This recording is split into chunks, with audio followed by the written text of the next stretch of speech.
Israël, comment ça marche? Vous allez adorer comprendre Israël. Israël, comment ça marche? C'est tout de suite sur Studio Kalita. Salut à tous, bienvenue. Vous êtes sur Studio Kalita. Vous pouvez nous suivre bien sûr sur Facebook, sur YouTube et évidemment sur le site internet de la station www.studiokalita.com. Je suis avec Youssef Dover. Bonjour Youssef. Bonjour Cathy. Un spécialiste du déménagement puisqu'il a créé il y a 12 ans une société de déménagement qui s'appelle Demeco Isradem comme Israël Déménagement. Alors je suis contente de vous avoir. Parce qu'on a plein de questions qui nous arrivent parfois sur la page de Kalita. On nous demande des conseils sur l'Alia, notamment pour ceux qui la préparent. Parce que nous, c'est loin, ça fait longtemps qu'on est là. Vous, je crois que ça fait 15 ans. 14 ans. 14 ans, voilà. Mais quand on se prépare à emballer toute sa vie dans un conteneur, ça fait un peu peur. Et on ne sait pas trop... il se dire aussi que ce conteneur va partir, va traverser la mer sans nous. C'est vrai que c'est angoissant. Ça fait flipper, je dois vous le dire quand même. C'est vrai que c'est angoissant. Le déménagement, par exemple, en France, ne serait-ce qu'en France, au niveau local, est la deuxième cause de dépression nerveuse. C'est vrai. Donc, je crois que c'était les travaux. Je crois que la première, c'est le divorce. Donc imaginez ceux qui divorcent et qui déménagent en même temps. C'est souvent le cas en plus. Mais donc, oui, c'est vrai que c'est angoissant. On commence une nouvelle vie et puis on a affaire à une industrie à laquelle on connaît rien du tout, quoi. Donc il y a de quoi être angoissé. Avoir peur. Mais c'est pour ça qu'on est là. On est là pour les tranquilliser. Alors justement, choisir son conteneur, comment faire son conteneur, il y a plusieurs options. Est-ce que vous pouvez nous éclairer? Oui, je vais essayer. En fait, les déménagements vont être chargés dans des containers. Les conteneurs, c'est une espèce de grande boîte en fer, comme ça, en tôle. Voilà, donc tant qu'on n'a pas fait son alia, on ne se rend même pas compte que ça existe, puisqu'on les voit sur les routes, mais on ne fait pas attention. C'est des grandes boîtes en fer qui sont standardisées pour être chargées sur des bateaux comme des Legos, pour éviter que les bateaux ne chavirent ou que les conteneurs ne tombent à l'eau. Donc c'est standardisé, ils ont des dimensions standards. On a divers types de containers. On a des petits containers qu'on appelle des 20 pieds, dans lesquels on peut charger 33 mètres cubes. Les 40 pieds dans lesquels on charge 66 mètres cubes et les plus grands, les high cubes, dans lesquels on charge 72 mètres cubes. En fait, quand je dis 33 mètres cubes, c'est un volume, c'est le volume d'air qui peut entrer dans un conteneur. Parce qu'on ne peut pas charger 33 mètres cubes, étant donné que quand on charge des effets personnels, forcément, il y a une déperdition de volume. Vous pouvez pas, évidemment. Vous pouvez pas coller chaque affaire. Donc, il y a une déperdition de volume. On a l'habitude de dire que dans un conteneur 20 pieds, on peut charger 30 mètres cubes seulement, puisqu'il y a à peu près 10% de déperdition de volume. Alors, il y a plusieurs types de conteneurs. Il y a le conteneur individuel et il y a le conteneur en groupage, comme on appelle. Est-ce que vous pouvez nous éclairer pour aider les gens qui hésitent à décider quoi faire? Mais en fait, Cathy, non, il n'y a pas de conteneur de groupage. Ah bon, d'accord. Non. D'accord. Il y a un déménagement qu'on peut charger dans un conteneur individuel et un déménagement qu'on va charger dans un conteneur de groupage. En fait, c'est quoi un conteneur? C'est une grosse boîte de fer dans laquelle on va charger vos affaires et qu'on va expédier vers la destination et, a priori, vers Israël. Maintenant, si vous avez moins que 30 mètres cubes, imaginons que vous ayez 5 mètres cubes. Vous expédiez 5 mètres cubes. Petite famille, ou peut-être qu'un conteneur a déjà été fait, puis qu'il ne reste que ça. Voilà, quelques affaires. Vous n'allez quand même pas payer le transport d'un conteneur de 30 mètres cubes. Donc, dans ce cas-là, vous allez expédier vos affaires dans un conteneur de groupage. Ça veut dire quoi? On va être plusieurs familles à partager le conteneur? Voilà. Donc, vers la même direction, vers Ashdod, le conteneur va être expédié. Donc, ce qui se passe en général, on prend les affaires, on va dire que grosso modo, ça se passe de la manière suivante. On va livrer chez les clients des cartons à l'avance pour qu'ils emballent eux-mêmes leurs effets personnels qui ne sont pas fragiles. Au jour J, on ira chez les clients et on va démonter tout leur mobilier, emballer le mobilier, emballer le fragile. Et ensuite, soit ils ont un conteneur, ils ont assez pour faire un conteneur. Donc dans ce cas-là, on amène un conteneur en bas de leur domicile. Ça vaut le coup parce que c'est chargé directement de chez eux à l'intérieur du conteneur. Donc il y a peu de manipulation.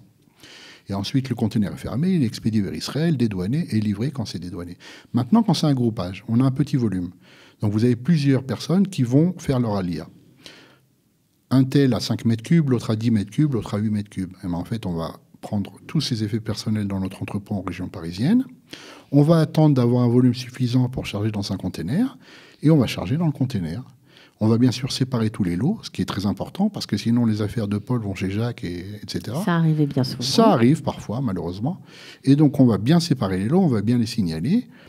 Tout arrivera à Ashdod. Et ensuite, à Ashdod, c'est dégroupé, c'est dédouané séparément. Et quand c'est livrable, on livre chez les clients. Donc, c'est une formule qui est très usitée, on va dire. C'est normal. Oui, c'est vraiment classique. On a vraiment l'habitude de le faire. Mes collègues aussi, tout le monde le fait. En fait, il faut bien savoir le faire parce qu'effectivement, il y a des risques. Ce qui se passe dans un conteneur de groupage, c'est que les manipulations sont multipliées.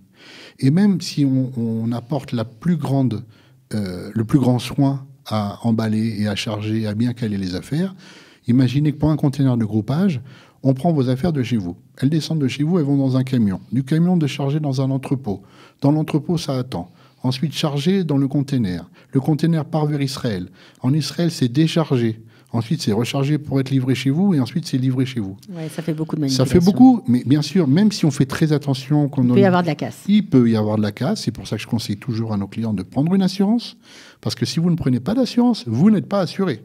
C'est sûr. Voilà. Ça paraît clair. Ça paraît évident, mais pour les clients, parfois, ils se disent « Bon, moi, je vous ai donné vos affaires. Maintenant, c'est votre problème. » Non, c'est pas si simple que ça.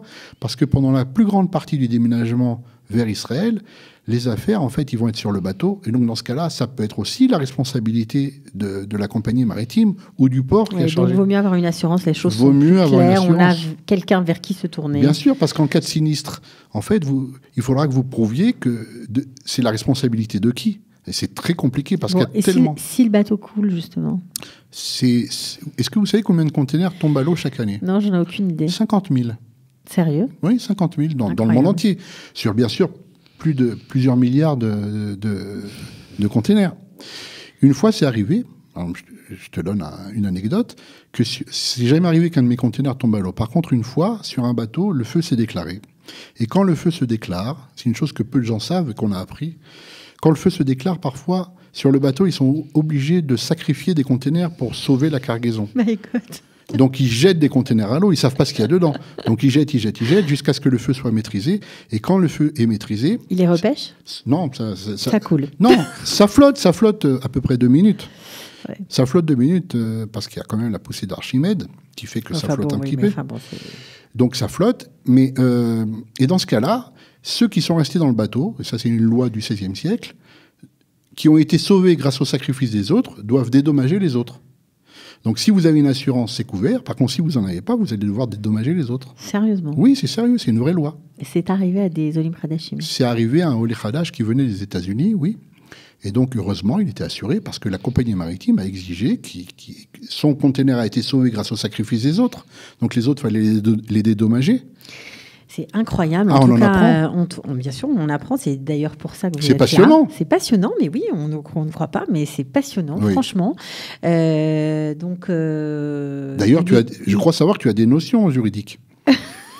On va tout savoir aujourd'hui. Non, mais ce qui est intéressant, c'est de se rendre compte que même pour quelque chose qui paraît simple, il vaut mieux vraiment s'informer, préparer son alia comme il faut, parler avec des vrais professionnels et ne pas écouter les légendes urbaines. Ben oui. Non, c'est vrai que ça paraît simple, mais en fait, c'est compliqué. Ce qui se passe, c'est que les Olim Khadashim, les nouveaux immigrants qui font leur alia et qui expédient leurs effets personnels, ne se rendent pas compte qu'ils ont affaire à une industrie qui est l'industrie maritime. Ils vont avoir affaire à un port, ils vont avoir affaire à des compagnies maritimes, à des grutiers, parce qu'il y a une grue qui prend le conteneur qui le met sur le bateau. En fait, nous, on fait l'interface entre les clients, entre les Olim Khadashim et tout ce monde qui est mais il y a un monde derrière la société de déménagement, même si elle est excellente, il y a un monde, il y a beaucoup d'intervenants, beaucoup de paramètres à prendre en compte. Donc, autant être bien assuré, ça vous nous l'avez dit. Je pense que avec l'exemple du feu sur le bateau, les gens prendront leur devant. Voilà. En tout cas, merci beaucoup d'être venu, de nous avoir expliqué le conteneur individuel ou pas. Donc, c'était, vous appelez, donc on rappelle votre nom, Youssef Dover, vous avez la société Demeco Isradem. On redonne l'adresse internet? Oui, www.demeco-isradem.com. Voilà, et si vous avez envie de contacter Youssef, il se fera un plaisir, lui ou quelqu'un de son équipe, de vous répondre. N'hésitez pas, il est très compétent et très sympa. C'est vrai. Merci beaucoup d'être venu. Avec Ciao. plaisir. Israël, comment ça marche? Vous allez adorer comprendre Israël. Israël, comment ça marche? C'est tout de suite sur Studio Kalita.